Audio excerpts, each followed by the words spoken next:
Can't you control your kids? This is public transportation, not your personal playground, the blonde woman shouted from across the bus aisle. Alicia pulled her 3 daughters closer. They're just kids. They're excited, she said softly. Well, I'm not. Driver, do something about this noise or I'll file a complaint that'll cost you your job, the woman snapped. At the back of the bus, a man in a plain coat who had been looking out the window slowly turned his head, his eyes locking on the woman with a cold stare. But before we see what happens when the bus stops, tell me where you're watching from and what time it is. Now subscribe to the channel and let's get into the full story. Mommy, look! I can see the big silver bean from here. Zoe pressed her small face against the bus window, her breath leaving foggy circles on the glass. It's not a bean, silly. It's called the Cloud Gate, Zoe corrected her sister, bouncing slightly in her seat. Well, it looks like a giant bean to me, Zara added quietly, clutching her purple backpack. Alicia Johnson smiled at her 7-year-old identical triplets. Girls, remember to use your inside voices. Other people are trying to enjoy their ride, too. It was a bright spring morning in Chicago, and bus number 42 was crowded with morning commuters. Alicia had been planning this special trip to the Children's Museum for weeks. Working 2 jobs, weekdays as a nurse's assistant and weekends as a barista, left little time for outings with her daughters. 4 rows behind them, Karen Whitman sighed loudly. She tapped her expensive pen against her designer briefcase, glaring at the back of the 3 identical heads with their matching dark ponytails. The executive had an important presentation in 1 hour, and the constant chatter was making it impossible to review her notes. The Willis Tower is the tallest building in Chicago, Zoe announced to her sisters, reading from a guidebook. I'm going to draw all the buildings when we get to the museum, Zoe declared, already pulling a small sketchbook from her backpack. I just want to see the books in the reading corner, Zara said softly.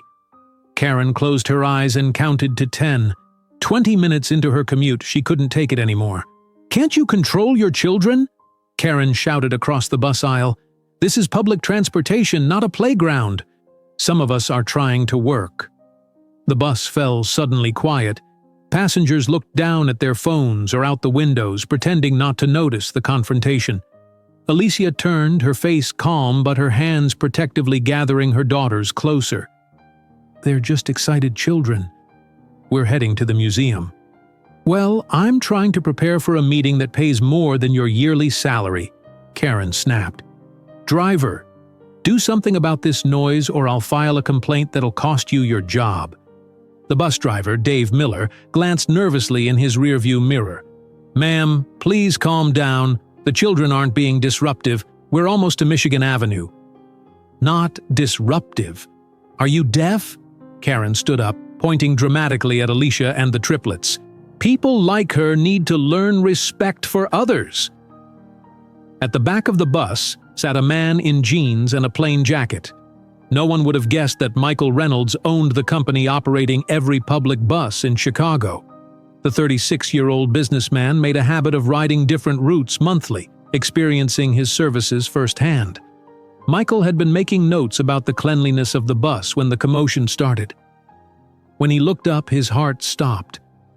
The woman with the triplets was Alicia Johnson, his college sweetheart, the woman who had disappeared from his life 8 years ago, leaving only a brief note saying they needed different futures. Michael couldn't move. He stared at Alicia's face, older but unmistakable. Then his eyes shifted to the 3 little girls. They appeared to be around 7 years old. 7 years. His mind quickly calculated the timing. Alicia had vanished 8 years ago, if she had been pregnant when she left. The girls turned in their seats, uncomfortable with the attention from the angry woman. That's when Michael saw their eyes, hazel eyes, the same distinctive hazel color that ran in his family, the same eyes he saw in the mirror every morning. His hands began to shake. These weren't just Alicia's daughters, they were his daughters too, daughters he never knew existed. I know people at City Hall, Karen continued her tirade. Either control your children or get off at the next stop. Leave them alone. A woman in a colorful sweater spoke up from across the aisle. Those girls are behaving perfectly well for their age. Thank you, but it's okay, Alicia said softly to the woman. Then she turned to her daughters. Zoe, Zara, let's look at your museum map together. Quietly. Michael felt like he couldn't breathe. Zoe, Zara. His daughters had names he was hearing for the first time. An elderly man with a cane shook his head at Karen. In my day, we welcomed the sound of children's laughter. Shows what's wrong with this city now. Karen's face reddened. Driver! I want them removed from this bus immediately. Dave gripped the steering wheel tighter. Ma'am, I can't just remove passengers who aren't violating any rules. I'll have your job for this, Karen threatened, pulling out her phone. I'm calling your supervisor right now. Alicia hugged her daughters closer. The triplets had stopped talking completely, their identical faces showing confusion and distress. Michael saw Alicia's eyes dart toward the back of the bus. For a brief second, their gazes locked. He knew she recognized him. Just as quickly, she looked away, pretending she hadn't seen him. She knew. She had always known. The bus slowed for a red light and Karen remained standing, her phone in hand. I'm serious. I demand something be done about this disruption. Michael finally found his strength to move. He stood up slowly, his heart pounding as he walked toward the front of the bus. Everyone turned to watch his approach. That won't be necessary, he said calmly. Karen turned with a triumphant smile, assuming he was supporting her complaint. Finally! Someone with sense. I'm Michael Reynolds, he continued, his voice steady despite the emotions churning inside him. Owner of Reynolds Transportation Group. Karen's face drained of color. These buses belong to me, Michael added. The bus went completely silent. Alicia's hands tightened around her daughter's shoulders. Well, your employees need to enforce proper behavior standards. Karen stammered. The only improper behavior I've witnessed is yours, Michael interrupted firmly. Our company policy is to provide safe, comfortable transportation for everyone, especially children and their mothers. Karen opened and closed her mouth like a fish. When the bus stopped at Michigan Avenue, she gathered her belongings and stormed off without another word. Several passengers nodded approvingly. Dave, the driver, exhaled with relief. Michael stood in the aisle, his legs feeling weak. He looked at Alicia, then at the three identical girls beside her. May I sit down? He asked quietly. Alicia hesitated, then nodded slightly, shifting to make room. The triplets watched him curiously as he sat across from them. Zoe, bold and curious, spoke first. Are you really the owner of all the buses? She asked. Michael nodded, his throat tight. Yes, I am. That means you're the boss of the bus driver, Zoe observed, tapping her sketchbook. I guess it does, Michael said. Zara, the quietest one, just studied him with those familiar hazel eyes. His eyes. When the girls became distracted by the view again, Michael leaned slightly toward Alicia.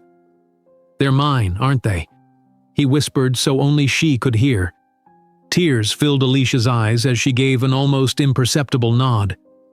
I found out I was pregnant 2 weeks after I left, she said, her voice barely audible. Your mother told me I wasn't good enough for you. She said I'd ruin your future in business and politics. Michael felt like he'd been punched. She never told me. I looked for you for years before giving up. The bus announced their stop for the Chicago Children's Museum. As the triplets gathered their backpacks, Michael felt panic rising. He couldn't let them walk out of his life again. Can I join you? He asked impulsively. At the museum, I mean. Alicia looked at him for a long moment, seeing the pain and longing in his face. She thought about all the years, all the bedtime stories, all the birthdays he had missed. Yes, she finally said. I think it's time. Michael slowly walked alongside Alicia and the triplets as they exited the bus. His hands trembled slightly as he watched the three little girls skip ahead toward the museum entrance. They were his daughters, children he'd never known existed until 20 minutes ago. "Thank you for the help back there," Alicia said softly, keeping her eyes on the girls. Karen was getting pretty intense. "I wasn't just helping," Michael replied. "I needed to talk to you." Alicia nodded, her face showing a mix of worry and resignation. "I figured this day would come eventually." Not quite like this, though. As they approached the museum entrance, the triplets turned around with curious expressions. "Are you coming inside too?" Zoe asked Michael, her head tilted slightly. "If that's okay with you girls," Michael answered, his voice gentler than usual. Zoe shrugged. "I guess so. You were nice to the mean lady on the bus." "Do you like dinosaurs?" Zara asked quietly. "They have real fossils inside." "I love dinosaurs," Michael said, his throat tightening with emotion. While the girls ran ahead to join the line, Alicia touched Michael's arm lightly. "They don't know who you are. Please remember that." Michael nodded. "I understand." Inside the museum, the girls immediately scattered toward different exhibits. Zoe headed for the art area, Zoe dashed toward a science display, and Zara moved toward a reading corner. "They're so different from each other," Michael observed. "How do you tell them apart?" Alicia smiled slightly. "Zoe has a tiny freckle near her right eye. Zoe twirls her hair when she's thinking. And Zara—" She paused, watching the quietest triplet carefully open a book. Zara's usually the one with her nose in a book. They found a bench where they could watch all three girls while talking. For several moments, neither spoke. "Why didn't you tell me?" Michael finally asked, his voice low but intense. Alicia took a deep breath. "Your mother came to my apartment the day after our graduation party. She had a check for $50,000 and plenty of threats." "What?" Michael's hands clenched into fists. "My mother paid you to leave?" "She said I would ruin your future, that your family had plans for you to take over the business and eventually go into politics. She said someone like me, with no connections, no money, no important family, would hold you back." Michael shook his head in disbelief. "And you believed her?" "I was 22 and terrified, Michael. She showed me articles about your family, explained how important the Reynolds name was, said if I really loved you I would walk away." "So you just left? With a note saying we needed different futures?" Michael struggled to keep his voice down. "Those were her words, weren't they?" Alicia nodded. "I found out I was pregnant 2 weeks later. I tried calling you once, but your mother answered. She said if I contacted you again, she would make sure I got nothing for the baby. I was scared and alone. My parents had already disowned me when they found out about the pregnancy." Michael ran his hands through his hair, looking at the three little girls who were his flesh and blood. 8 years. I've missed 7 birthdays, first words, first steps, everything. "I'm sorry," Alicia whispered. "I truly thought I was doing what was best for you." "Best for me? I spent years trying to find you." Michael's voice rose slightly, causing a nearby parent to glance their way. He lowered his tone again. "I hired private investigators. I searched everywhere. Then I just gave up. Eleanor told me you'd moved on quickly, that you were dating a senator's daughter." Michael laughed bitterly. "Another one of her lies. There was never anyone serious after you." Zoe suddenly appeared in front of them, holding a plastic model of a DNA strand.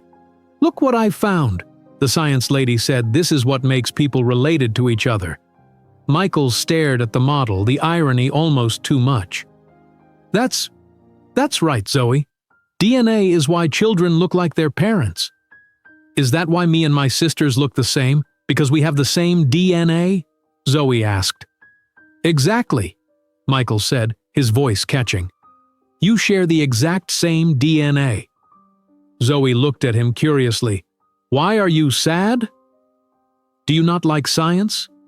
"I love science," Michael assured her. "Sometimes grown-ups get emotional about strange things." Zoe shrugged and ran back to the exhibit. Alicia wiped away a tear. "When did you come back to Chicago?" Michael asked. "Last year, after I heard your mother had passed away. I needed a fresh start, and Chicago has good hospitals for my nursing assistant work. So all this time, my mother knew I had 3 daughters, and she kept it from me. Even on her deathbed, she said nothing." Michael's voice was hollow with disbelief. "She visited once when the girls were 2, brought them expensive dolls and took pictures, said she wanted to see her grandchildren at least once." Michael felt sick. "She had pictures of them? All this time?" Alicia nodded. "She made me promise never to contact you. Said it would destroy everything you'd built." "And what have I built, Alicia? A transportation company? Money? None of that matters compared to what I've lost." Michael watched as Zoe showed her drawing to a museum volunteer. "Look at them. They're beautiful and smart and perfect."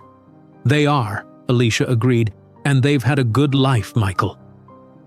Different from what they might have had with you, but still good." "What have you told them about their father?" "That he was someone I loved very much, but we couldn't be together. As they've gotten older, they ask more questions. I never wanted to lie to them." Michael's phone began ringing. He checked the screen and silenced it. "That's Barbara, my COO. The monthly operations meeting is starting without me, but this is more important." "Your mother would disagree," Alicia said softly. "My mother was wrong about many things." Michael stood up. "I'd like to buy the girls' lunch. Is the cafe here any good?" "It's overpriced," Alicia answered automatically. "We brought sandwiches." Michael felt the weight of the economic difference between them. While he owned a multi-million-dollar company, Alicia had been raising his daughters on a nurse assistant's salary. "Please let me treat them. It's the least I can do after missing 7 years of meals." Alicia hesitated, then nodded. "Okay." They gathered the triplets for lunch. As they sat at a table in the museum cafe, Michael tried to learn everything about his daughters at once. "What's your favorite subject in school?" he asked them. "Science," said Zoe. "Art," said Zoe. "Reading," said Zara softly. "And what about allergies? Do you have any food allergies I should know about?" The question slipped out naturally, as if he'd been their father all along. Alicia answered, "Zara is allergic to strawberries. The others can eat anything." "I can eat 5 chicken nuggets all by myself," Zoe announced proudly. Michael laughed, his first genuine laugh of the day. "That's impressive." As the meal continued, the girls became more comfortable with Michael. Zoe showed him her sketchbook. Zara recommended her favorite book. Zoe explained how volcanoes work. When lunch was over, Michael found himself reluctant to end this precious time. "What's next on the museum agenda?" he asked. "The butterfly garden," the triplets shouted in unison. As they walked toward the exhibit, Michael gently touched Alicia's elbow. "We need to talk about what happens next," he said quietly. "I want to be part of their lives." Alicia's expression grew serious. "It's complicated, Michael. They don't know you." "But they could," he insisted. "I have a right to know my daughters, and they have a right to know me." Before Alicia could respond, Zoe tugged on Michael's hand. "Come on, you'll miss the butterflies hatching." Michael allowed himself to be pulled along, his heart both fuller and more broken than ever before. Somewhere in this museum were lawyers, judges, and custody agreements waiting to be confronted. But for now, there were butterflies to see and 7 years of absence to begin healing. "I'm coming," he said to Zoe, holding her small hand in his. "I'm not going anywhere." The butterfly garden was filled with vibrant colors and delicate wings fluttering in every direction. The triplets' eyes widened with wonder as a blue butterfly landed on Zoe's shoulder. "It likes me," she whispered excitedly, trying to stay still.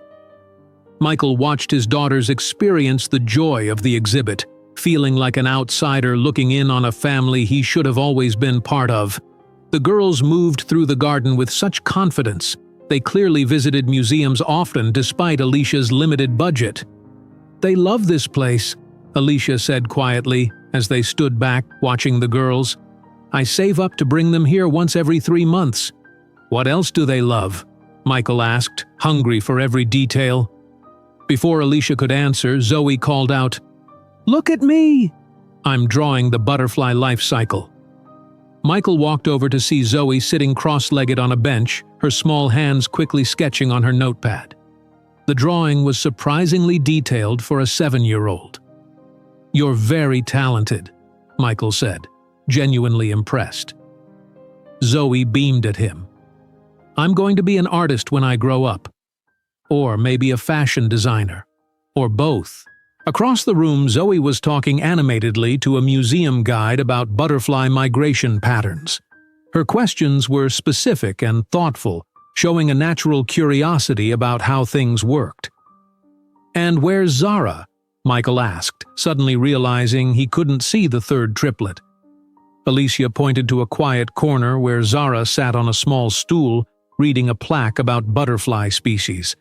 While her sisters actively engaged with others, Zara seemed content in her own world. Is she always so quiet? Michael asked. She's thoughtful, Alicia explained. She takes everything in, processes it, and then has the most interesting observations later. As the girls explored different parts of the museum, Michael and Alicia found a moment to continue their conversation on a bench near the water play area. Why didn't you ever try to contact me again? Michael asked. After the girls were born?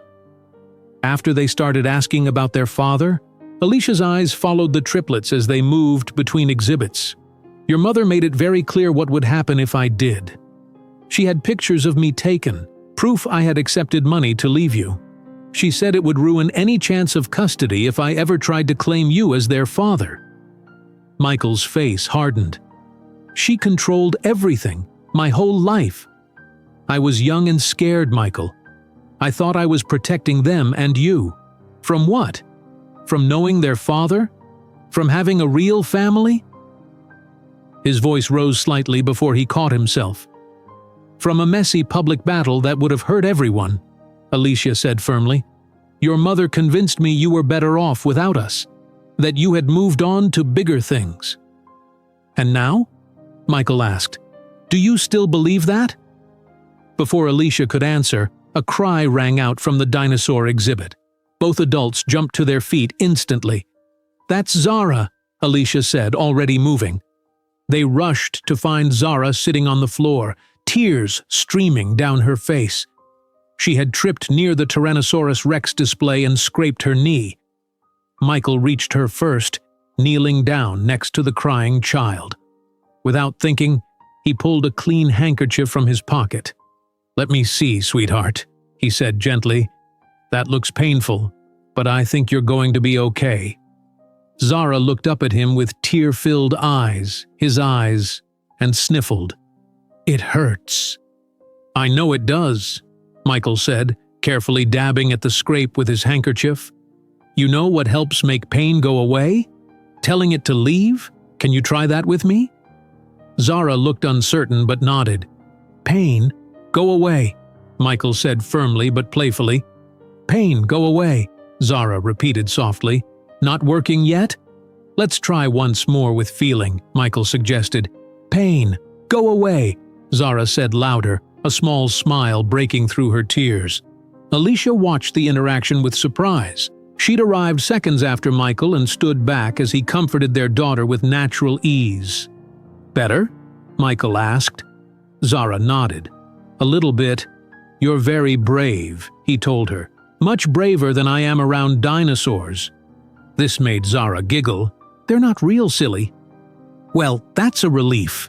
Michael pretended to wipe sweat from his brow, making Zara laugh again. Alicia approached with a small first aid kit she'd gotten from a museum staff member. As she knelt to apply antiseptic and a bandage, she glanced at Michael with a new expression, something between surprise and gratitude. Thank you, she said quietly. Michael nodded, standing up to give them space. His heart felt too big for his chest as he watched Alicia tend to their daughter. He'd missed thousands of scraped knees, Thousands of tears, thousands of opportunities to comfort his children. By noon, everyone was hungry again. They settled at a table in the museum cafe, where Michael insisted on buying lunch despite Alicia's earlier mention of packed sandwiches. "What do you girls usually eat for lunch?" Michael asked as they reviewed the menu. "Peanut butter and jelly," Zoe announced. "Not me. I like turkey sandwiches," Zoe corrected. "I like grilled cheese," Zara added softly. Michael smiled. "And what about after school? What's your routine like?" "We go to after-school care until Mommy picks us up at 6 o'clock, Zoe explained, "except on Thursdays when she works late at the hospital and Mrs. Peterson watches us." "And weekends?" Michael continued, soaking up every detail. "Saturdays Mommy works at the coffee shop until 3 o'clock, Zoe said.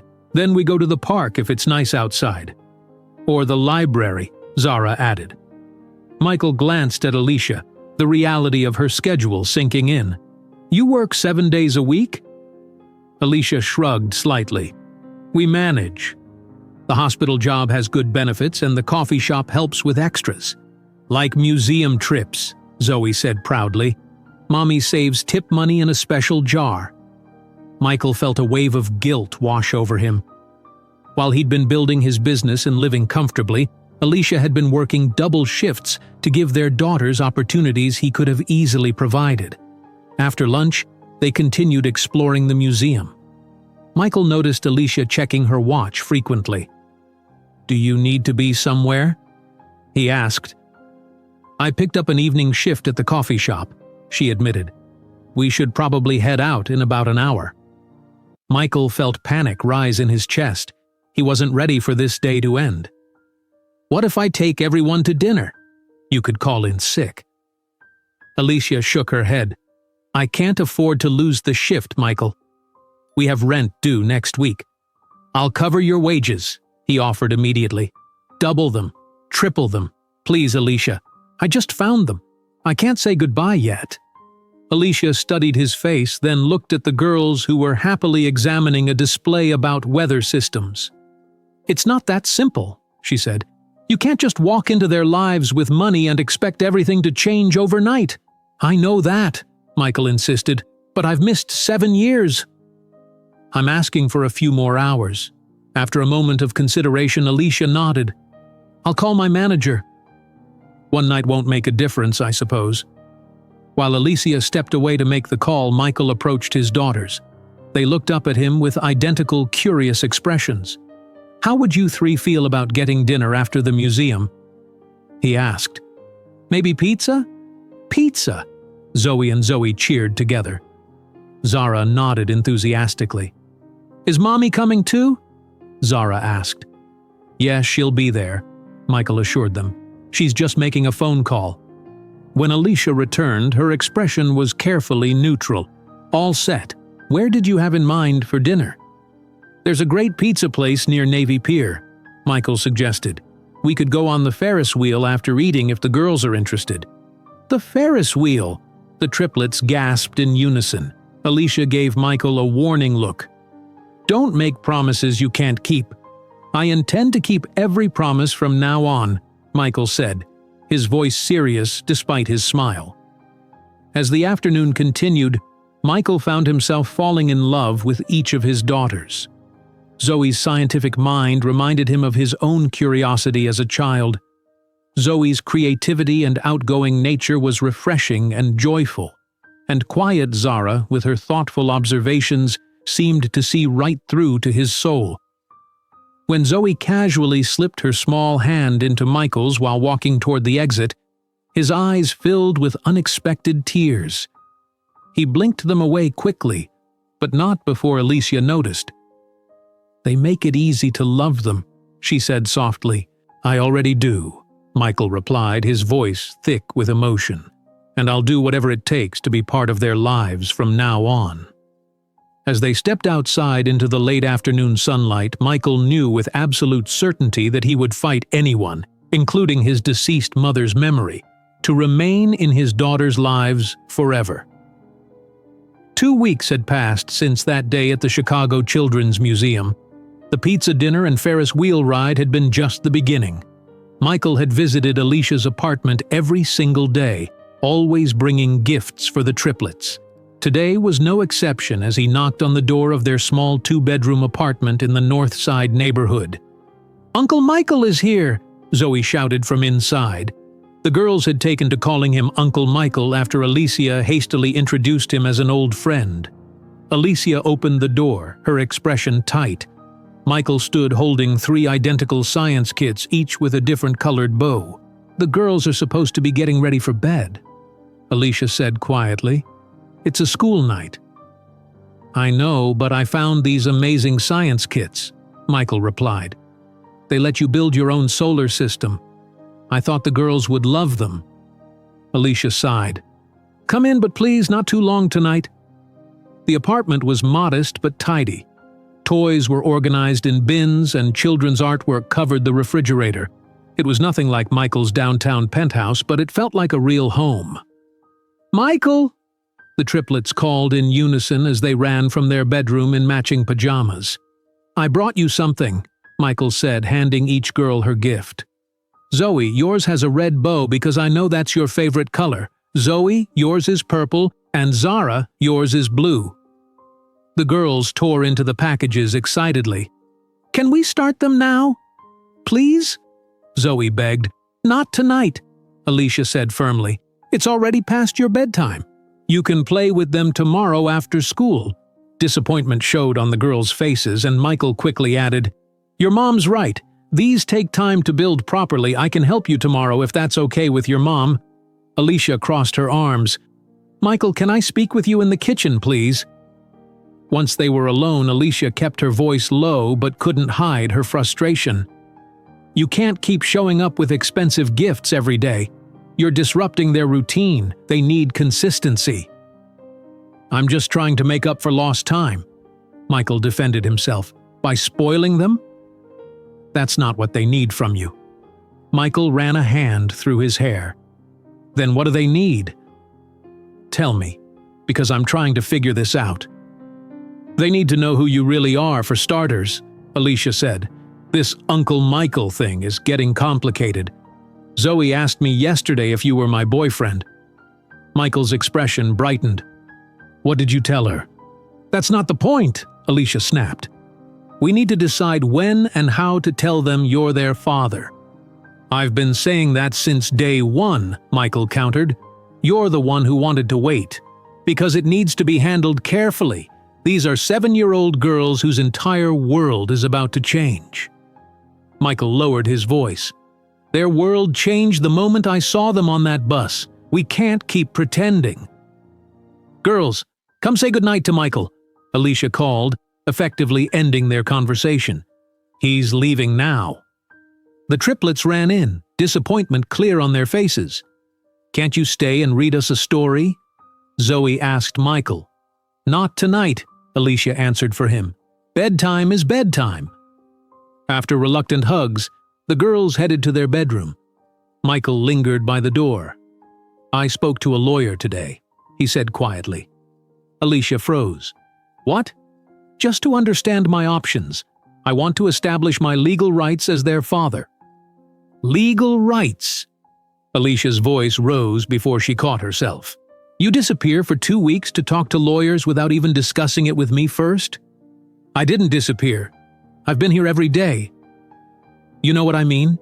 This isn't something you decide alone." Michael's expression hardened. "Like you decided alone to keep my daughters from me for 7 years." The hurt in Alicia's eyes was immediate, but so was her anger. "That's not fair. Your mother—" "My mother is dead," Michael interrupted. "This is about us now, and what's best for the girls. And you think lawyers and courts and custody battles are what's best for them? I think having their father legally recognized is what's best," Michael insisted. "I've missed too much already." "So now you'll just take over our lives just like your mother said you would?" Alicia's words came out before she could stop them. Michael stepped back as if struck. "Is that what you think of me? That I'm like her?"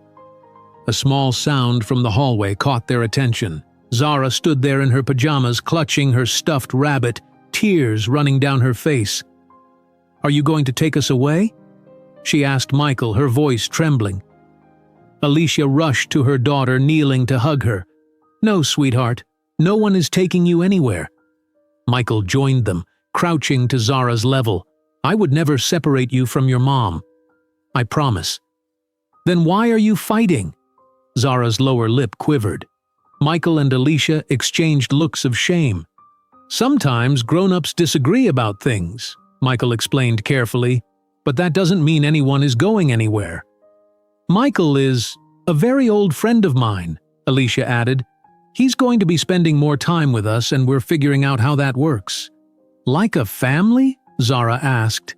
The question hung in the air. "Something like that," Michael answered softly.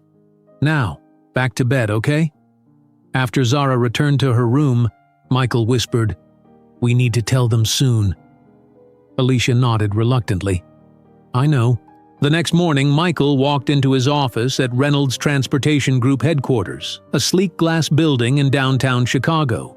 His chief operating officer, Barbara Winters, waited in his office with a concerned expression. "You missed the city transit meeting yesterday," she said without preamble, "and the operations review on Monday." "Something important came up," Michael replied, setting down his briefcase. "More important than the Lincoln Park route expansion we've been working on for 6 months? The one the mayor was attending specifically to hear your presentation?" Michael sat heavily in his chair. "I should have called. I'm sorry." Barbara studied him carefully. "What's going on, Michael? This isn't like you." After a moment of hesitation, Michael pulled out his phone and showed Barbara a photo he'd taken of the triplets on the Ferris wheel. "I have daughters," he said. 3 of them. Identical triplets. They're 7 years old." Barbara's jaw dropped. "What? How is that possible?" Michael explained the situation. Alicia's sudden departure, his mother's deception, and the chance encounter on bus 42. "So for 2 weeks you've been trying to build a relationship with 3 little girls who don't know you're their father?" Barbara asked when he finished. Michael nodded. "And now I'm talking to lawyers about establishing my parental rights." Barbara's expression darkened. "Be careful, Michael. I went through a custody battle with my ex-husband. It was brutal, and our daughter still has emotional scars from it. What choice do I have? I want to be their father, legally, officially." "Have you talked to their mother about what she wants?" Michael's silence was answer enough. That evening, Alicia arrived at Michael's downtown penthouse, marveling at the floor-to-ceiling windows overlooking Lake Michigan. The space was sleek and modern, with expensive furniture that looked barely used. "Nice place," she said, feeling immediately out of place in her nurse's scrubs. She hadn't had time to change after her shift. "Thanks," Michael replied, offering her a seat on the leather couch. "Can I get you something to drink? Water? Wine?" "Water is fine," Alicia said, sitting stiffly. "You said this was important." Michael handed her a glass of water, then took a folder from his desk. "I've been thinking about our situation, and I believe I've found a solution that works for everyone." He handed Alicia the folder. Inside was a formal legal document with the title Co-Parenting Agreement. "What is this?" she asked, though she already knew. "A proposed parenting plan," Michael explained. "Joint legal custody, with the girls primarily residing with you but spending weekends and Wednesday nights with me. I'll pay child support, of course, and cover all educational expenses, including college." Alicia flipped through the pages, her expression growing colder with each one. "You had this drafted without discussing any of it with me first?" "It's just a starting point for discussion," Michael said. "A starting point would have been a conversation, not a legal document." Alicia stood up, clutching the folder. "Did it ever occur to you that I might have thoughts about how this should work? That after 7 years of being their only parent, I might want some input?" "Of course you have input. That's why we're meeting." "No, we're meeting so you can present me with your plan, already typed up with fancy legal language." Michael looked genuinely confused. I thought you'd appreciate the thorough approach. What I would appreciate is being treated like an equal parent, not someone you need to manage with lawyers." Alicia grabbed her purse. "I need to go. The girls are waiting with Mrs. Peterson and I'm already late." "Alicia, wait. I'll have my attorney contact you," she said, heading for the door. "That's how you want to do this, right? Through attorneys? That's not what I want at all." But the door had already closed behind her, leaving Michael alone in his expensive, empty penthouse, wondering how he had managed to make such a mess of things. 1 month had passed since that night in Michael's penthouse. The lawyer's letters had grown increasingly hostile on both sides. What had started as a joyful reunion was turning into a bitter battle. Michael sat in the glass-walled conference room of Bradley Thompson's law firm, listening as the attorney outlined their strategy. "The courts generally favor biological parents who want to be involved," Bradley explained, straightening his expensive tie. "We have DNA proof, and we can demonstrate your financial ability to provide for the children." "I don't want to take them from their mother," Michael said for what felt like the 100th time. "I just want legal recognition as their father and fair time with them." "Of course," Bradley nodded. "But we need to prepare for all scenarios. Ms. Johnson might claim you abandoned the children. I didn't know they existed. The judge won't necessarily care about the circumstances, only the facts." Bradley slid another document across the table. "I've prepared a petition for emergency temporary visitation. We can file it today." Michael stared at the paper, feeling sick. This wasn't what he wanted. Across town, Alicia sat in a small office with Lisa Chen, a legal aid attorney who had agreed to help her at a reduced rate. "I can't match what his lawyer is doing," Lisa admitted. "Mr. Reynolds has resources we simply don't have. His attorney is sending demands almost daily." "I'm not trying to keep the girls from him," Alicia insisted, wiping away a tear. "I just want to protect them. They're already so confused." Lisa squeezed Alicia's hand gently. "I know. But courts look at stability. You've been their only parent for 7 years. That counts for something." That evening, Alicia returned home exhausted after her hospital shift. The triplets were unusually quiet as they ate dinner. "Everything okay, girls?" Alicia asked, pushing aside her own worries. "Is Uncle Michael coming today?" Zoe asked. "He promised to help with my science project." Alicia sighed. "Not today, sweetie. He had to work late." "He missed yesterday, too," Zoe pointed out, pushing food around her plate. "And Tuesday," Zara added softly. Alicia felt a pang of guilt mixed with resentment. After bombarding the girls with daily visits and gifts, Michael had suddenly become scarce this week. He had texted a brief excuse about an emergency with the bus system, but Alicia wondered if this was just the beginning of his interest waning. "Sometimes grown-ups have busy schedules," she explained, trying to keep her voice neutral. Later, as she tucked the girls into bed, Alicia noticed Zara was especially clingy. "What's wrong, sweetie?" she asked, stroking Zara's hair. "I had a bad dream last night," Zara whispered. "Someone took me away from you and Zoe." Alicia's heart broke. "No one is taking you anywhere, I promise."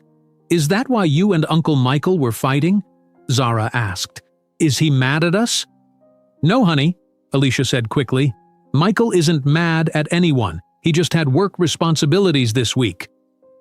As Alicia closed the bedroom door, she checked her phone. 3 missed calls from Michael and text messages from the hospital. Nurse Martinez needed to speak with her urgently tomorrow before her shift. Alicia's stomach tightened with worry. The next morning, Alicia arrived at Northwestern Memorial Hospital early for her meeting with her supervisor. Nurse Martinez's expression was serious as Alicia entered her office. "Close the door, please," Martinez said.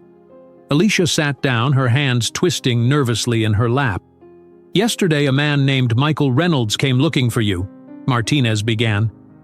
"He had another man with him who identified himself as an attorney. They were quite disruptive." Alicia felt the blood drain from her face. "I'm so sorry. I had to call security when they insisted on waiting in the staff area," Martinez continued. "This is a hospital, Alicia. We can't have personal drama affecting patient care." "It won't happen again," Alicia promised. "I hope not." Martinez's expression softened slightly.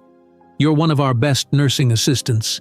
But I need to warn you, another incident like this could affect your position here." Alicia nodded, fighting back tears. This job provided the health insurance her daughters needed. She couldn't lose it. When her shift ended, Alicia stepped outside to find Michael waiting by the staff entrance.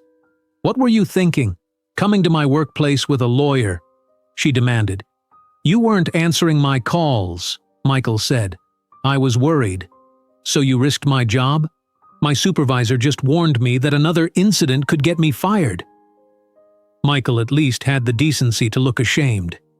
"I didn't think—" "No, you didn't think about how we depend on that job, for money, for health insurance, for everything."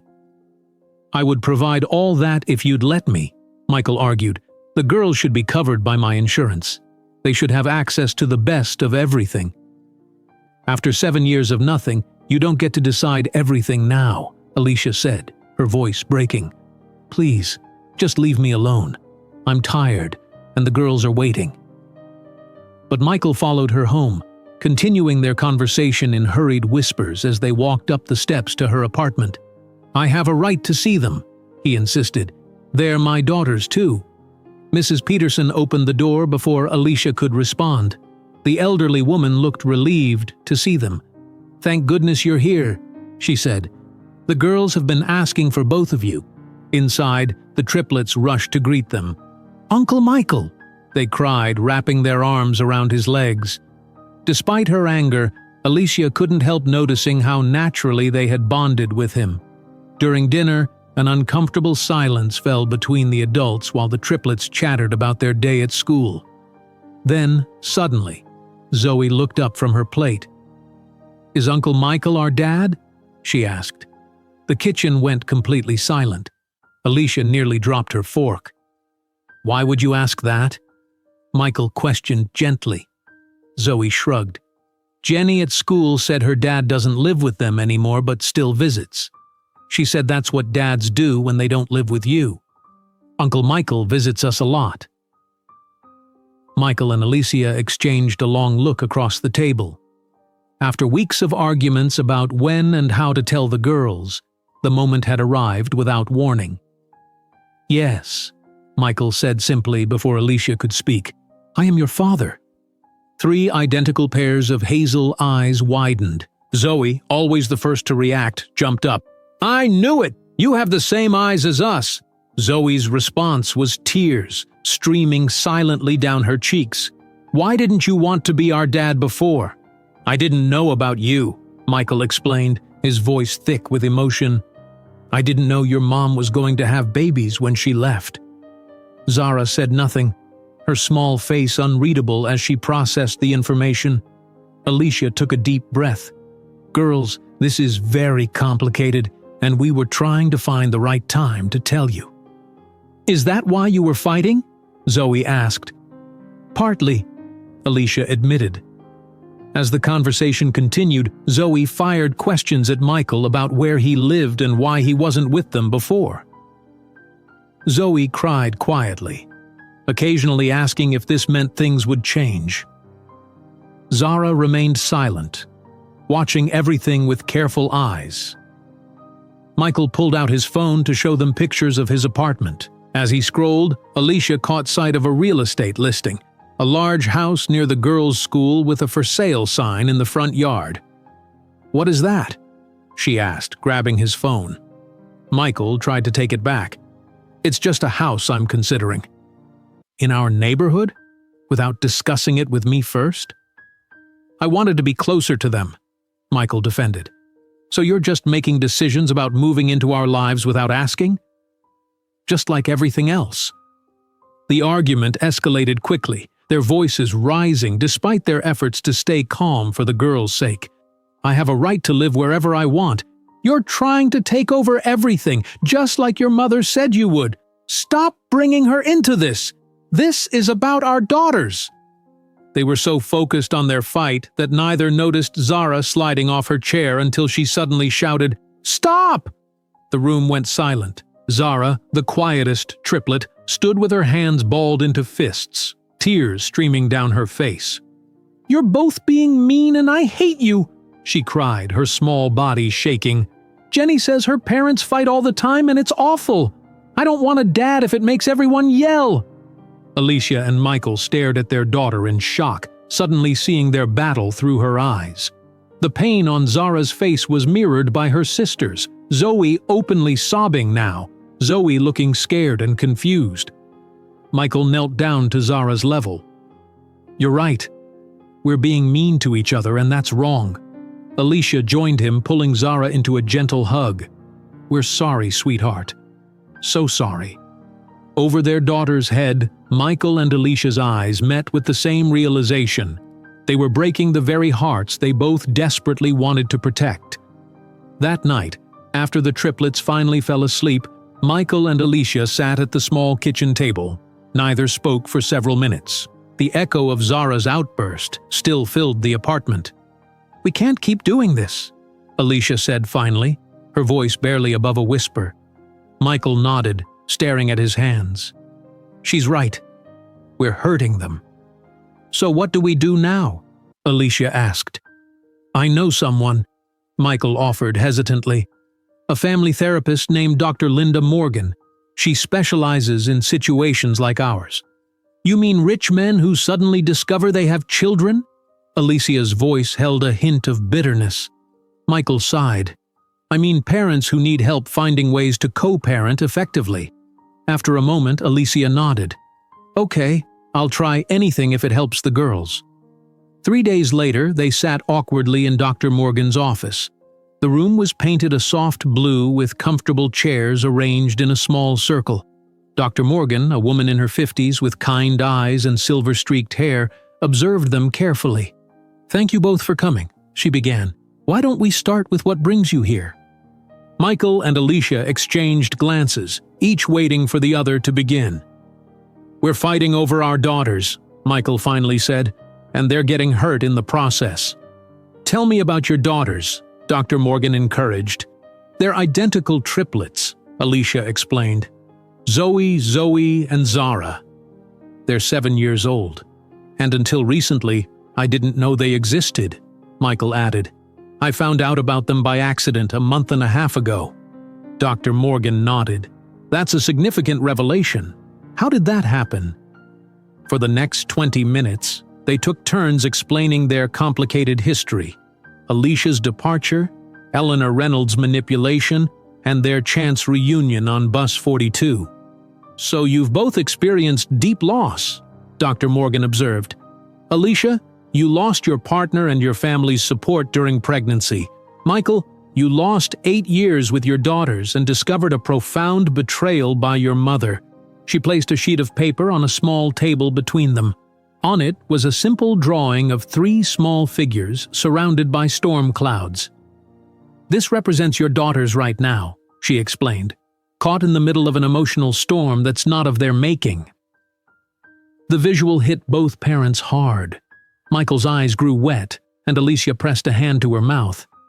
"I missed 7 birthdays," Michael said, his voice breaking. "First steps, first words, first days of school. Everything. I keep trying to make up for it all at once." "And I'm terrified they'll prefer him," Alicia admitted softly. "He can give them everything I've struggled to provide." Dr. Morgan leaned forward. "You're both fighting to protect what you fear losing. Michael, you fear losing more time. Alicia, you fear losing your place in their hearts." The simplicity of this truth silenced them both. "For now, Doctor," Morgan continued, "I suggest we put aside the legal battle and focus on establishing a visitation schedule that works for everyone, especially the girls." By the end of their session, they had agreed to a temporary arrangement. Michael would have the triplets each Wednesday night and every other weekend. No lawyers would be involved for now. 2 weeks later, Michael paced his office at Reynolds Transportation Group. The temporary visitation schedule was working, but his business was suffering from his divided attention. Barbara Winters entered without knocking, a stack of files in her arms.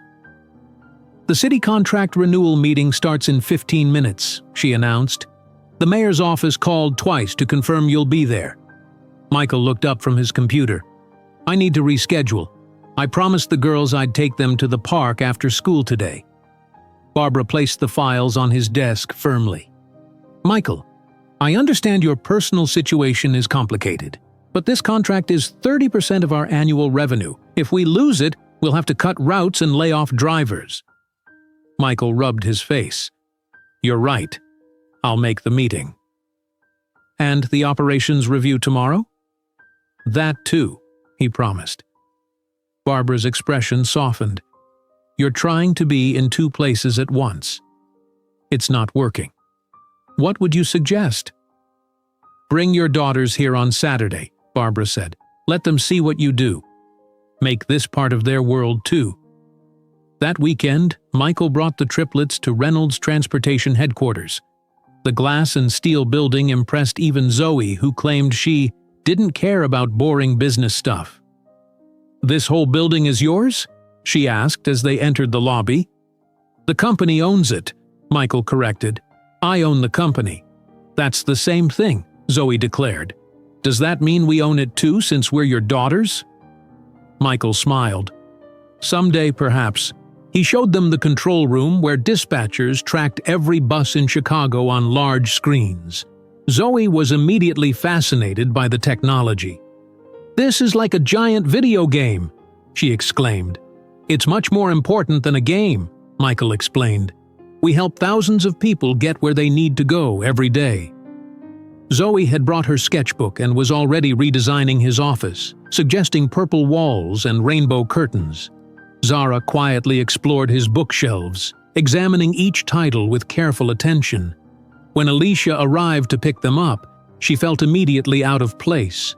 She wore jeans and a simple sweater, having come straight from her Saturday shift at the coffee shop. The marble lobby made her feel small. "Mommy!" the triplets called, running to greet her. "Daddy showed us the buses on big screens, and he has a special elevator that goes super fast." Alicia noticed their use of Daddy instead of Uncle Michael for the first time. It stung slightly, even though she knew it was right.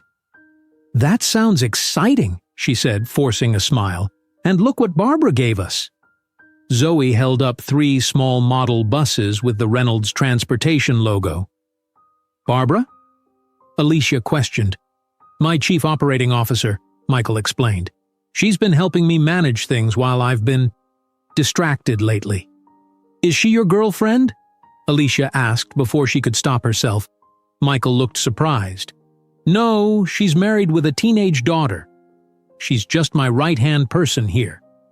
Later that evening, Michael invited them all to his penthouse for dinner. He had arranged for a chef to prepare the meal, wanting to make it special. As the triplets explored the large space with its floor-to-ceiling windows overlooking Lake Michigan, Alicia watched their excitement with mixed emotions. "This view is amazing." Zoe pressed her face against the glass. "How do the lights turn on without switches?" Zoe asked, waving her hands in the air to activate the motion sensors.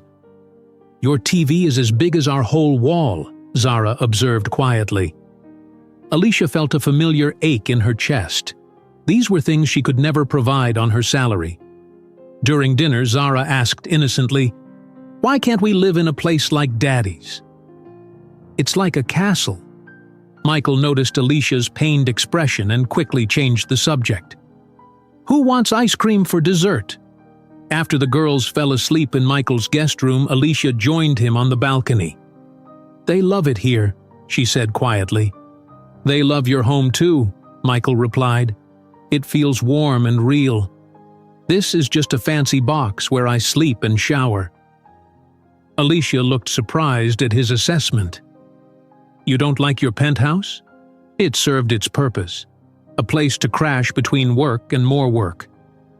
Michael leaned against the railing.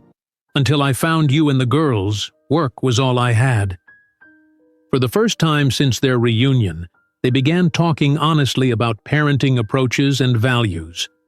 "I want them to understand the value of hard work," Alicia explained. "That's why I never let them see how tired I am from working 2 jobs. I want them to know they can achieve anything through effort." Michael nodded. "My parents had money, but they never taught me its value. My father was absent, and my mother used wealth as control. I want different for our girls." "What kind of future do you want for them?" Alicia asked. "I want them to be kind," Michael answered immediately. "Successful, yes, but defined by character, not bank accounts." "That's what I want too," Alicia admitted, surprised by their common ground. They continued talking for hours, discovering shared values beneath their different circumstances. As midnight approached, Alicia stood to wake the girls. "We should get going." "It's so late," Michael said. "What if you didn't have to choose between staying here tonight or disrupting their sleep?" Alicia paused. "What do you mean?" "The guest room has 2 queen beds. You could all stay. The girls are already asleep." "I don't have anything with me. No toothbrush, no change of clothes." "I can fix that," Michael offered. "There's a 24-hour store down the block. I can get whatever you need." Alicia hesitated. "I don't know.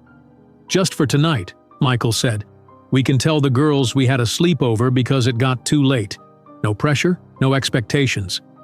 After a moment, Alicia nodded. "Okay, but just for tonight." As Michael headed out for supplies, he felt hopeful for the first time in weeks. They weren't fighting. They were talking. It was a start. When he returned with toothbrushes and a change of clothes for Alicia, he found her standing in the doorway of the guest room, watching their daughters sleep. "They look peaceful," he whispered, standing beside her. "They do," she agreed. "Maybe Dr. Morgan was right. Maybe we need to focus less on our past and more on their future." Michael nodded. "I was thinking, what if we put the legal stuff on hold for 30 days? Just focus on being parents together." "No lawyers?" Alicia asked. "No lawyers," Michael confirmed. "Just us figuring this out as a family."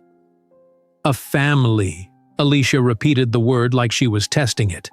"That sounds like a good start." 6 weeks had passed since that night in Michael's penthouse. Spring had fully arrived in Chicago, bringing warmer days and new beginnings for the newly formed family.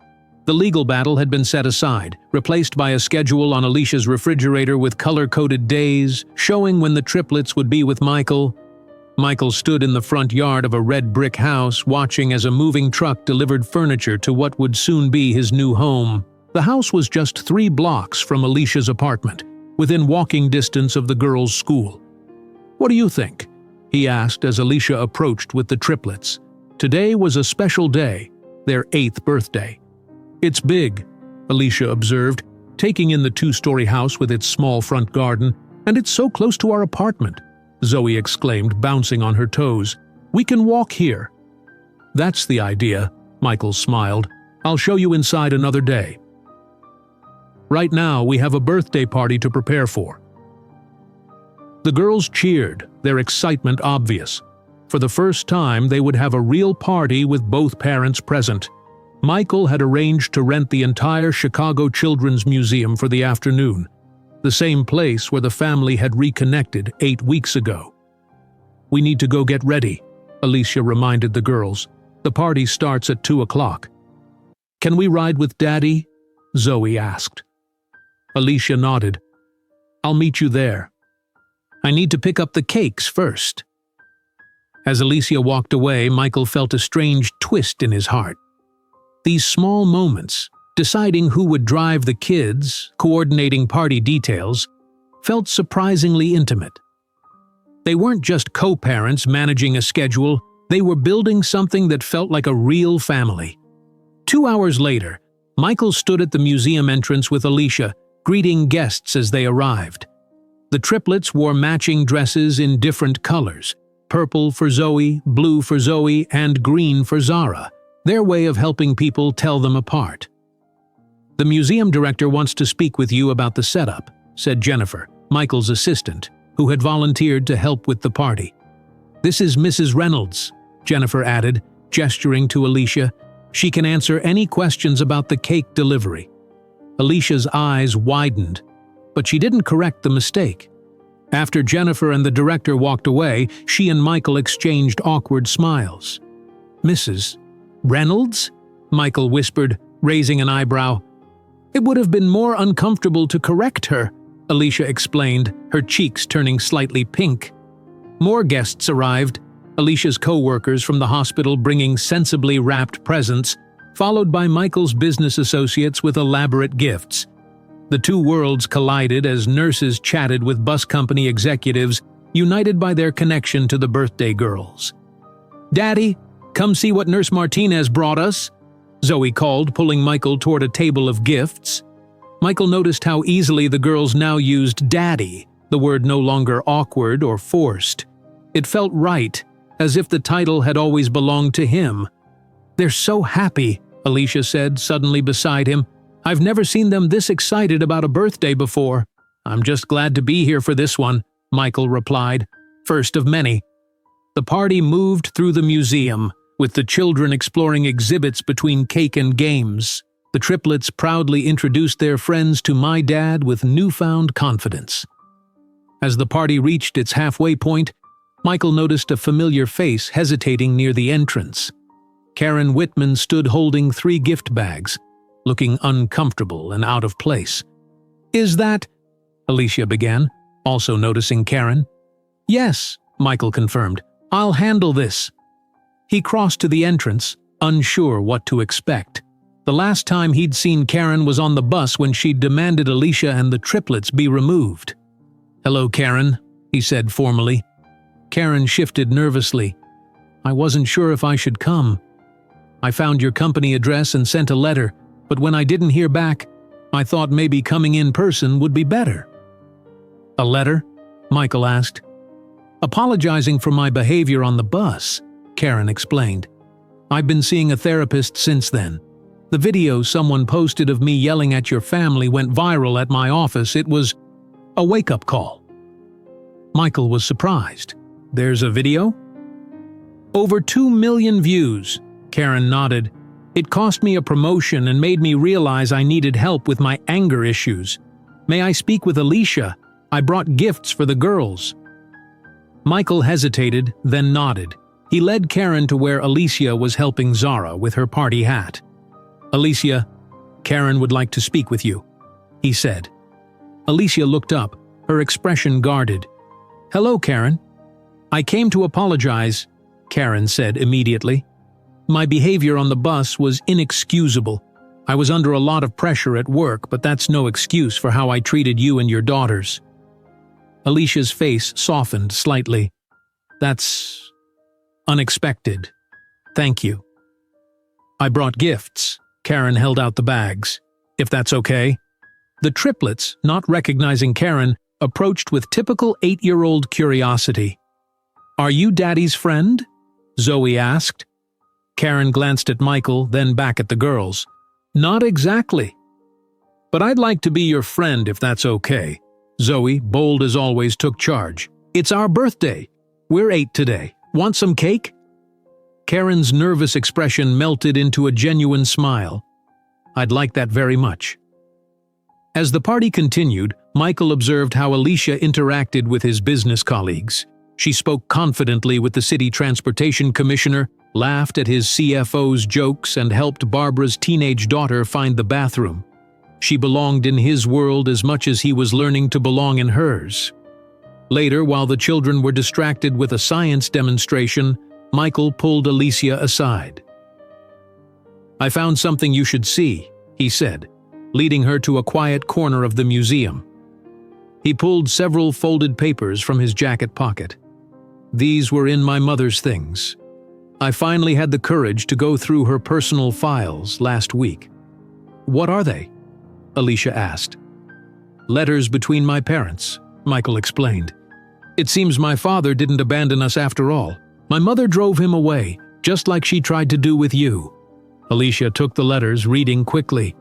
"She threatened to ruin his career if he tried to see you." Michael nodded. "She told me he left because he didn't want a family. All these years I thought he didn't care." "Have you tried to find him?" Alicia asked softly. "I hired someone last week. He's living in Florida now." Michael's voice caught. "I might have had a relationship with him all this time if not for her manipulation." Alicia touched his arm gently.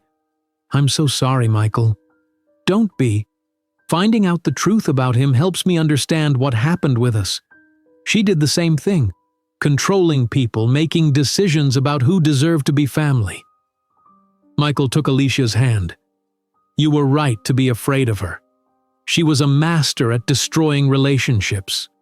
Alicia squeezed his hand. "But she didn't win. Look at us now, together for our daughter's birthday. A family despite everything." The word family hung between them, full of possibility. "It's time for cake," Jennifer called from across the room. They rejoined the party, where 3 identical cakes waited, each decorated to reflect a different triplet's personality. One with science symbols for Zoe, one with artistic designs for Zoe, and one with book characters for Zara. "Make a wish," the guests called as the triplets blew out their candles in perfect unison. Hours later, after the last guests had gone and the museum staff were cleaning up, Michael and Alicia found themselves alone in the butterfly garden. The triplets were in the gift shop with Jennifer, choosing souvenirs. "Thank you for today," Alicia said. "They'll remember this forever."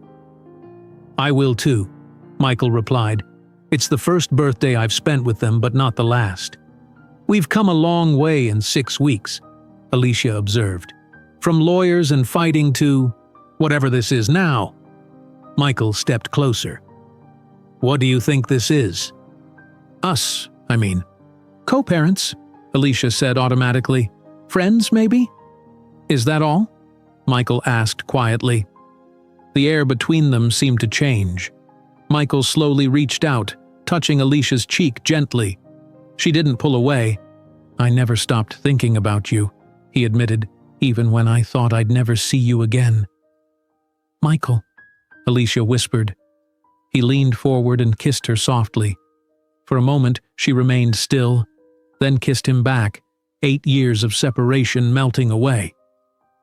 When they separated, both were breathing quickly, surprised by the intensity of feeling that remained between them. "I didn't plan that," Michael said. "Neither did I," Alicia replied. "This is complicated, Michael. We have the girls to think about." "I know." He took her hand. "But maybe complicated isn't bad. Maybe it's just real." From the doorway came the sound of giggling. They turned to see 3 identical faces watching them with huge grins. "Mommy and Daddy were kissing," Zoe announced loudly. Alicia and Michael exchanged looks that were half embarrassment, half amusement. Whatever came next, they would face it together, for their daughters and maybe, just maybe, for themselves too. "You really saw Mommy and Daddy kissing?" Zoe asked as she bounced on her bed. The triplets were in their pajamas, whispering excitedly after their birthday celebration. "Yes, like in the movies," Zoe confirmed, her eyes wide. "Does that mean they're going to get married?" Zara asked softly, hugging her stuffed rabbit. 3 months had passed since that kiss at the museum. Summer had given way to fall, and the family had settled into a new routine. Michael had moved into his house near the girls' school, and while he and Alicia were cautiously exploring their rekindled feelings, they had agreed not to tell the triplets until they were certain about their relationship. On this cool October morning, Michael stood in Alicia's kitchen making pancakes while she packed the girls' lunches for school. "The weather report says a big storm is coming tonight," Michael said, flipping a perfectly round pancake. "They're calling it the worst in 10 years. Alicia glanced out the window at the gray sky. "I noticed. The hospital already sent alerts to all staff. We might need to activate emergency protocols. Same with the transportation department. The mayor's office called yesterday about evacuation plans if the flooding gets bad."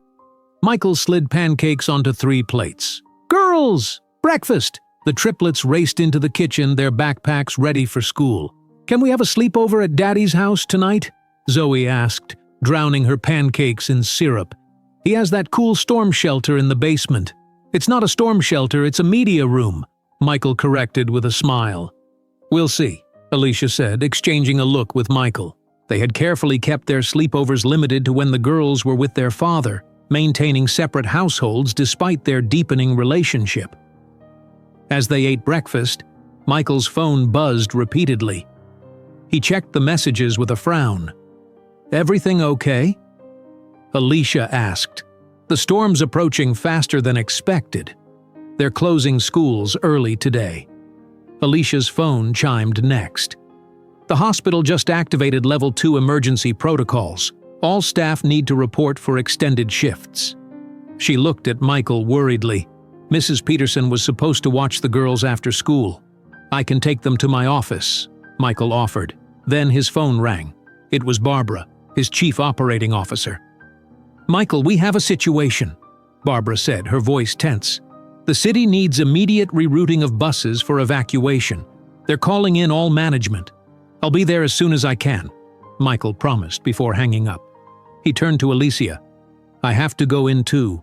Alicia bit her lip. What about the girls? Before they could figure it out, Alicia's phone rang. It was Mrs. Peterson, their regular babysitter. Alicia dear, I'm so sorry, the elderly woman's voice quavered. I've fallen on these wet steps. My neighbor's taking me to urgent care. I can't watch the girls today. After she hung up, Alicia looked at Michael in panic. What are we going to do? They spent the next 20 minutes making frantic phone calls, cobbling together a patchwork childcare solution as the storm clouds darkened outside. Okay, here's the plan, Michael announced to the family. Zoe will go with Jennifer, my assistant. Zoe will go with Tanya from the hospital, and Zara will stay with Mr. Wilson next door. The triplets' faces fell. We have to be separated? Zara asked, her voice small. Just for today, Alicia assured them, though her own heart ached at the thought. Daddy and I both have emergency work. Why can't we stay together? Zoe demanded.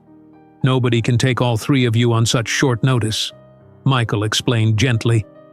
But we're always together, Zoe said, tears forming in her eyes. Alicia knelt before them. I know this is hard, but it's just for one day. Everyone will keep you safe during the storm, and Daddy and I will pick you up as soon as we can. As they prepared to leave, the rain began to fall heavily. News reports showed the first signs of flooding in low-lying areas of Chicago. I love you, Alicia said, hugging each girl tightly before they separated. Be good, listen to the adults, and stay inside. Michael loaded Zoe's backpack with extra clothes, snacks, and her favorite science book. Jennifer will take good care of you, he promised. Her apartment has a generator if the power goes out. Alicia helped Zoe pack her art supplies, knowing drawing would keep her calm during the storm. Tanya has 2 daughters your age, she reminded her. You'll have friends to play with. Quiet Zara looked the most worried as they prepared her backpack for Mr. Wilson's apartment.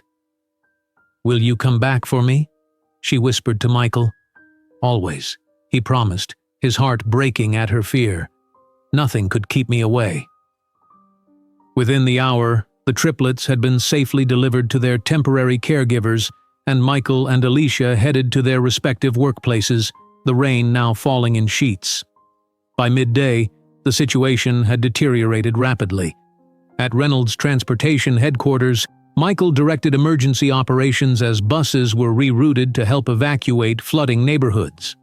We've got 20 buses stuck on the north side, a dispatcher reported. Streets are underwater. Michael hadn't been able to check on the girls for hours, his phone constantly occupied with emergency calls. A quick text to Jennifer confirmed Zoe was safe, but he couldn't reach anyone else. Across town at Northwestern Memorial Hospital, Alicia worked frantically to help prepare for incoming storm victims.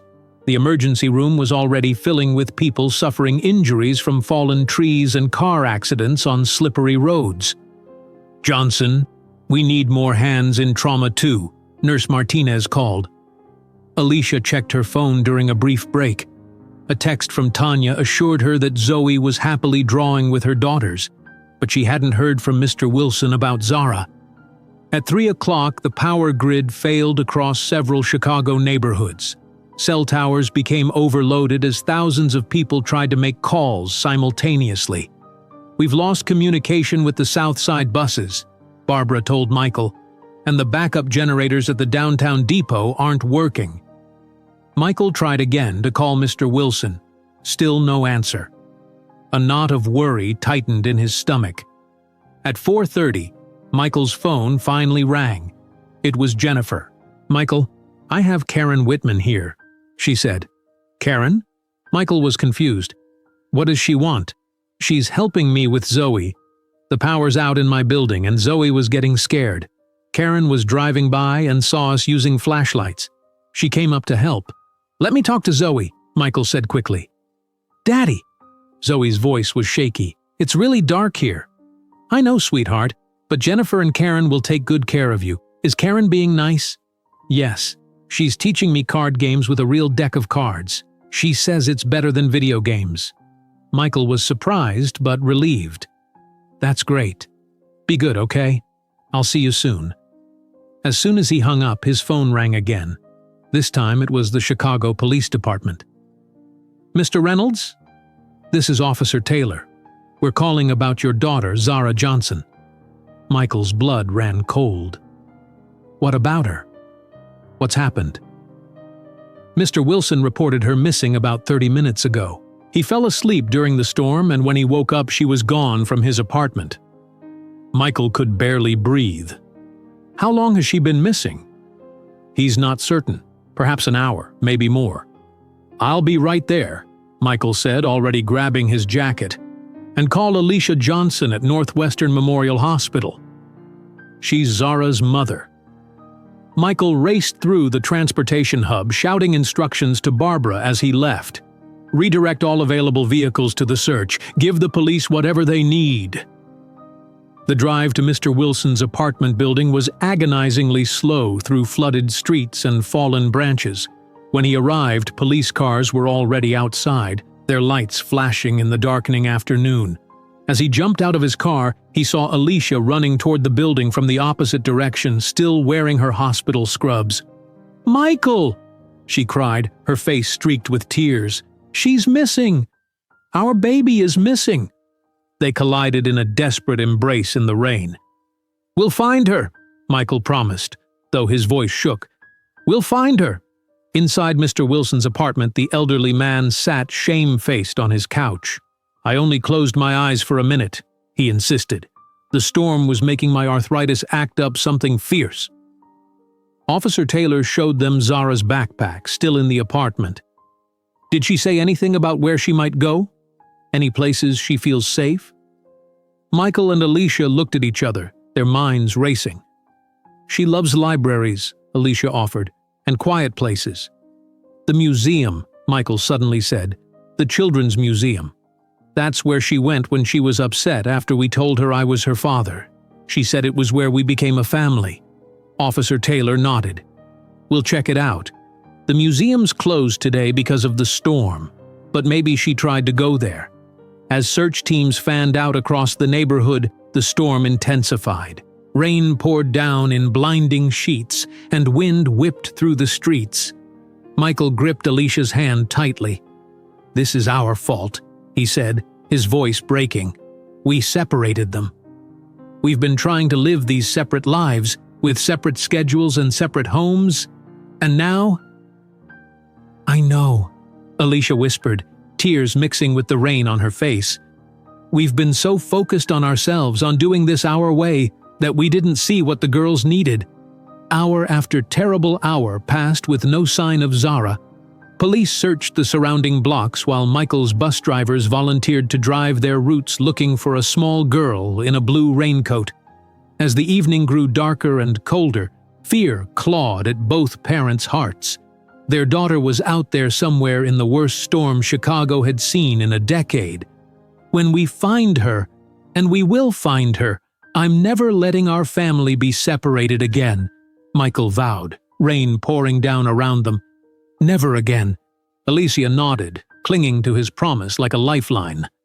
"Never again," she echoed. The rain pounded against the emergency command post windows. 4 hours had passed since Zara disappeared, and the storm had only grown worse. Michael paced back and forth while Alicia spoke with the police officers coordinating the search. "We've checked all the blocks around Mr. Wilson's apartment," Officer Taylor said, pointing to a map spread across the table. "No sign of her at the library or the school." Alicia's hands trembled as she held a photo of Zara. She's only 8 years old. She's never been alone in the city before. Michael's phone rang. He grabbed it immediately. "Hello? Michael Reynolds?" a female voice asked. "Yes, who is this?" "It's Karen Whitman." Michael's brow furrowed in confusion. "Karen?" "I can't talk right now. My daughter is missing." "I know," Karen said. "That's why I'm calling. I think I found her." Michael froze. "What? Where?" "They're at the Chicago Children's Museum." "I was driving past and noticed a small light moving inside. The museum is closed because of the storm, but something made me stop and check." "Are you sure it's her?" Michael's voice cracked with hope. "Small girl, blue raincoat, looks exactly like the two I met at the birthday party? Yes, I'm pretty sure." "We'll be right there," Michael said, already motioning frantically to Alicia. "Please stay with her." "I will," Karen promised. "The security guard let me in when I explained. She's safe, just scared and wet." Michael ended the call and grabbed Alicia's hand. "Karen Whitman found Zara. She's at the Children's Museum." "The museum?" Alicia gasped. "But how did she get all the way there in this storm?" "I don't know, but she's there. Come on." They raced out to Michael's car, informing the police officers who immediately radioed the information to their colleagues. The drive to the museum was treacherous, with flooded streets and debris from the storm forcing them to take detours. "I can't believe she went all the way to the museum by herself," Alicia said, gripping the door handle as Michael carefully navigated around a fallen tree branch. "It's over 20 blocks from Mr. Wilson's apartment." "She must have taken a bus," Michael realized. "She knows all the routes from riding with me." She's been paying attention this whole time.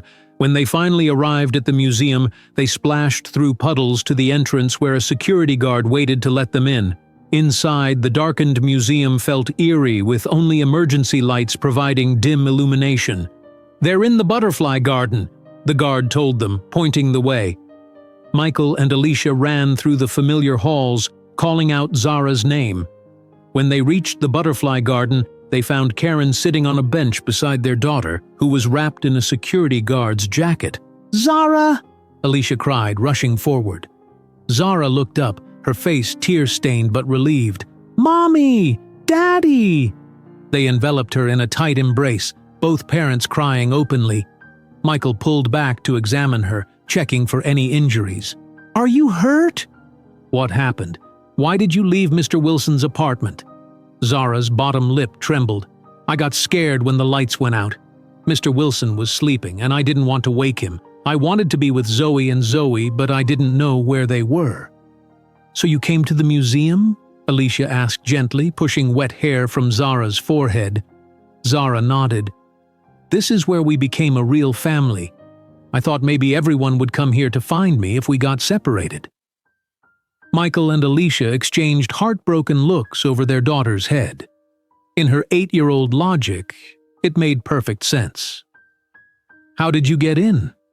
Michael asked. "I remembered the security code you showed us on my birthday," Zara explained. "You said it was our birthday numbers, and you typed it in to show us the special party room." Michael remembered the moment, a playful secret he'd shared with the girls, never imagining one of them would use it during an emergency. "I saw her through the window," Karen explained. "I was driving by, checking if the streets near my apartment were flooded. I noticed a small flashlight moving inside the closed museum." "Thank you," Alicia said sincerely, extending her hand to Karen. "I don't know how to repay you." Karen shook her head. "No need. I'm just glad she's safe." As they prepared to leave, the security guard approached with news that the other triplets had been brought to the emergency command post by Jennifer and Tanya. "Your daughters are quite determined," Karen observed with a smile. She knew exactly what she was doing, coming here. In the car driving back, with Zara falling asleep against Michael's jacket in the back seat, Alicia whispered, "She was right, you know. The museum is where we became a family again." Michael nodded, his throat tight with emotion. "We need to stop pretending we're not one." 3 days later, after the storm had passed and the city began cleanup efforts, Michael and Alicia called a family meeting in Alicia's apartment. The triplets sat on the couch, looking uncertain. "Are we in trouble?" Zoe asked immediately. "No, sweetheart," Alicia assured her. "We just want to talk about what happened during the storm and about our family." "We're sorry we got separated," Zoe said. "That wasn't your fault," Michael said firmly. "It was ours. Your mom and I have been trying to live separate lives, and it's not working." Zara, who had been unusually quiet since her rescue, looked up. "Are you going to stay together now?" Michael and Alicia exchanged glances. "That's what we want to talk about," Michael said. "How would you girls feel if we all lived together? As a real family? All the time?" The triplets' eyes widened. "In your big house?" Zoe asked Michael. "Yes," he nodded. "There's plenty of room for everyone. You could each have your own bedroom or share if you prefer." "Would Mommy live there too?" Zara asked, the most important question. Alicia took a deep breath. "That's the idea. But we want to know how you feel about it." "Would you get married?" Zoe asked bluntly. Michael smiled. "One step at a time. Right now we're talking about living together as a family. So we wouldn't have to go back and forth anymore," Zoe clarified. "That's right," Alicia confirmed. "We'd all be together." The triplets looked at each other, having one of their silent conversations that only identical siblings could understand. "We vote yes," Zoe announced, apparently speaking for all three. Later that evening, after the girls were asleep, Michael and Alicia sat at the kitchen table making plans. "Are you sure about this?" Michael asked. "Moving into my house is a big step." Alicia toyed with her teacup. "I'm not going to lie, it feels strange giving up my independence. This apartment has been our home for years. It's not much, but it's ours." "The house can be ours too," Michael said. "I want you to make changes, decorate it however you want. It's not my house that the girls will be moving into. It's our home that we'll create together." "What about sleeping arrangements?" Alicia asked, her cheeks coloring slightly. "The girls will have questions. I was thinking you could have the master bedroom. I'll take the guest room downstairs for now," Michael suggested, "until we figure out exactly what this is between us." "A trial arrangement," Alicia said thoughtfully. "Exactly. No pressure, no expectations, just us trying to be the family the girls need." "And what about us? What we need?" Alicia asked softly. Michael reached across the table and took her hand. "I think we need the same thing. Security, stability, a chance to heal old wounds." Alicia nodded. "Then let's try it. Let's be a real family." The following weekend, they began moving Alicia's belongings into Michael's house. As the triplets excitedly explored their new rooms, deciding how to arrange their toys and books, Michael found Alicia standing in the master bedroom looking overwhelmed. "Having second thoughts?" he asked. "Not second thoughts," she said. "Just realizing how much has changed since that day on the bus. 4 months ago, you didn't even know they existed. Now we're moving in together." "Life changes fast," Michael agreed. "But this feels right, doesn't it?" Before Alicia could answer, Zara appeared in the doorway, clutching her favorite stuffed rabbit. "Can I put my books on the shelf in my room?" she asked. "Of course," Alicia smiled. "It's your room now. You can make it exactly how you want it." As Zara skipped away, Alicia turned back to Michael. "Yes," she said simply. "This feels right." 6 months had passed since the family moved into their home together. Spring had returned to Chicago, bringing warm sunshine and new beginnings. What had begun as a trial arrangement had blossomed into a loving household where the triplets thrived, and Michael and Alicia rediscovered the connection that had first brought them together years ago. "Hurry up, girls! We don't want to miss the bus." Alicia called up the stairs, checking her watch. Today was special. The family had planned a return trip to the Chicago Children's Museum, taking Bus 42, the same bus where they had reunited by chance 6 months ago. Zoe raced down first, wearing a red t-shirt with "Science Rules" printed across the front. Zoe followed in a paint-splattered denim jacket she had decorated herself. Zara came last, carefully carrying a book under her arm. "We're ready," Zoe announced, "and I made sure everyone has their bus passes in their pockets." Michael entered from the kitchen, carrying a small cooler bag. "Snacks are packed. Water bottles filled." Alicia smiled at him. Michael had gradually moved from the guest room to the master bedroom over the past months. Their relationship had deepened as they built their family life together. "Is this really the same bus we were on when Daddy found us?" Zoe asked as they walked to the bus stop. "The exact same route," Michael confirmed. "Bus 42. "That's where the mean lady yelled at us," Zara recalled quietly. "Karen," Alicia reminded her. "And she's not mean anymore. She helped find you during the storm, remember?" The girls nodded. They had seen Karen several times since the storm, as she had become part of their extended circle of friends. At the bus stop, other passengers smiled at the family. Michael checked the schedule on his phone app. "Right on time," he said as the bus appeared around the corner. When the doors opened, a familiar face greeted them. Dave Miller sat in the driver's seat, now wearing a supervisor badge on his uniform shirt. "Well, look who it is," Dave exclaimed. "The famous family of Bus 42. "Hello, Dave," Michael smiled, guiding the triplets aboard. "How's the new position treating you?" "Couldn't be better, sir. The family-friendly transit program is changing everything. Training new drivers is actually fun now." Michael had implemented the program 3 months ago, inspired by his own family's experience. Buses now featured designated sections for families with young children, and drivers received special training on supporting passengers with children. "Look, Mommy." Zoe pointed to a colorful sign near the front of the bus. "Family seating section." Several seats were marked with cheerful signs showing parents and children. A rack held children's books for the ride, and a small screen displayed child-friendly information about upcoming stops. "Your daddy did this," Alicia told the girls, "for families all over Chicago."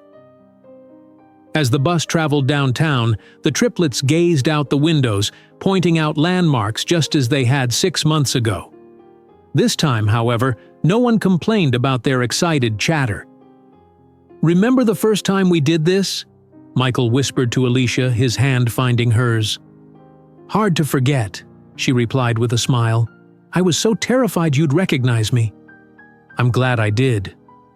When they arrived at the museum, Michael seemed unusually nervous. He checked his watch repeatedly and texted someone as they approached the entrance. "Is everything okay?" Alicia asked. "Perfect," he assured her, "just making sure a surprise is ready." Inside the museum, a staff member greeted them. "The Reynolds family! We've been expecting you. Please follow me to our special exhibition." "Special exhibition?" Alicia looked questioningly at Michael, who simply smiled.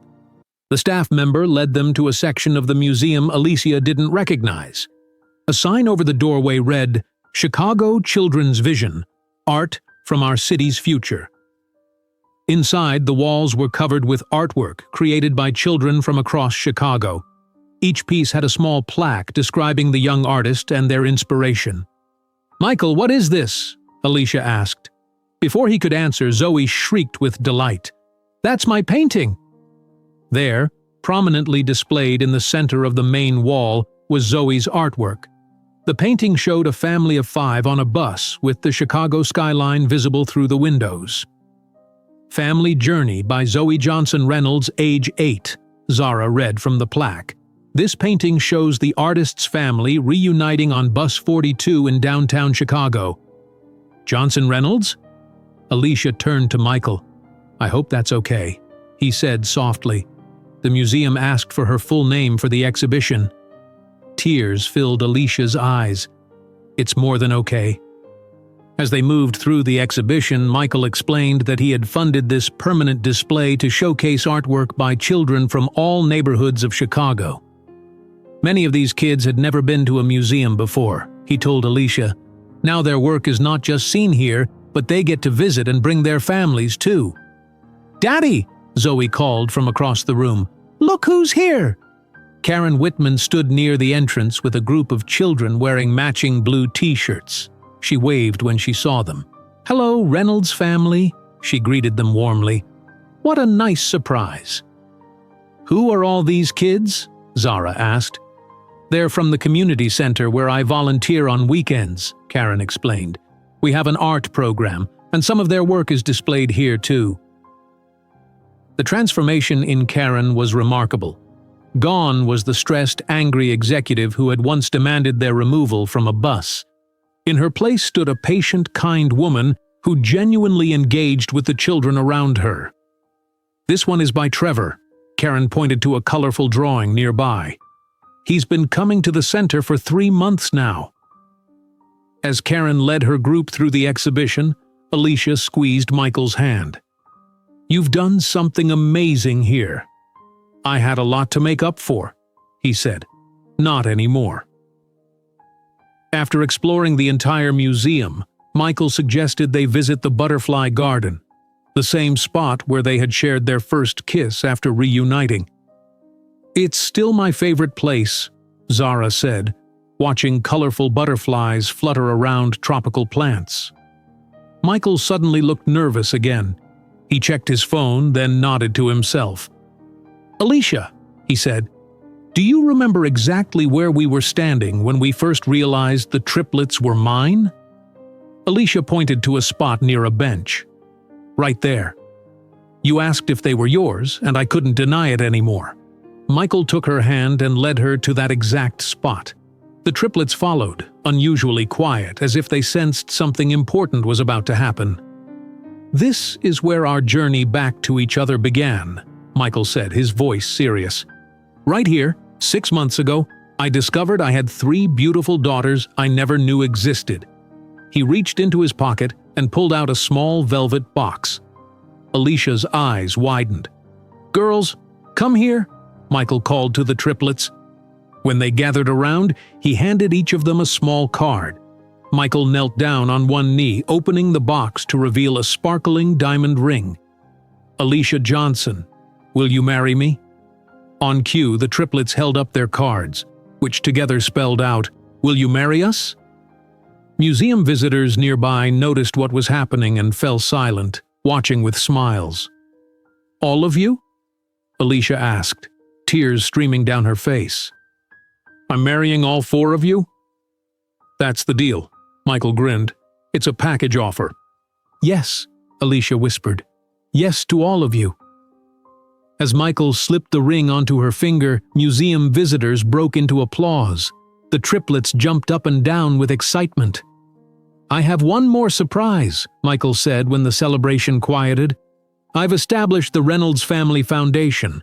It will help single parents and their children access transportation and cultural opportunities across Chicago." "Like museum trips?" Alicia asked. "And bus passes, and art classes, and science camps," Michael confirmed. "No parent should have to work 2 jobs just to give their kids basic opportunities." As they left the museum, the family boarded Bus 42 once again. Dave greeted them with congratulations, having been tipped off about the proposal. "Best wishes to the soon-to-be officially complete Reynolds family," he called as they found seats in the family section. This time, instead of sitting separately as they had 6 months ago, they sat together, the triplets between their parents, chattering about wedding plans and who would get to be flower girls. As the bus traveled through downtown Chicago, Alicia rested her head on Michael's shoulder. "Who would have thought that the worst bus ride of my life would lead to the best thing that ever happened to us?"